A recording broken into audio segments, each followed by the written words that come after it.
I don't know how this works, but Oda, you have done it again. The leaks for chapter 1167 are out. If you don't want to be spoiled, do not watch this. Shanks was once a devoted blade of God, a rank below the Holy Knights, and Shamrock respected him. Mind you, this is Shanks at 24. This recontextualizes the whole timeline and upscales Blackbeard. We know at age 20 is when Shanks already formed the Red Hair Pirates, according to Film Red. And you could say this isn't canon, but this is exactly where we learn that he was found at God Valley.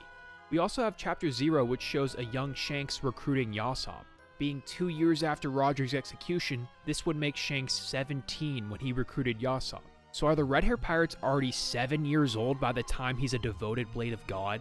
This is really interesting. Obviously, Shanks is faking this, he's not actually loyal to the world government. What are the logistics here? Like, what is his crew's purpose while he's in Mary Joie? Keep in mind, a year later, he seemingly is still a devoted blade of God. He says, I wish I could have lived a laid-back pirating life, but even here in Elbaf, there's so much to learn. And around a year after that is when he steals the Gumu Gumu no Mi from a Cypher Pole ship. I think the reason he joined the ranks of the world government is to gain information on this devil fruit and possibly stuff related to the Void Century. If there's no record of this fruit, he has to go to where the record was expunged. We know Shanks proposed several questions to Roger. I think one of them had to do with his lineage, but I think the main idea here is that Shanks is not going to be the man who will find the One Piece, even though he used to believe that he would before this. And I think this is where he got his first information on the person who will find it. So maybe while he was trying to find more information on this, his crew waited for him in secret. And I think some of that information has to do with Elbaf.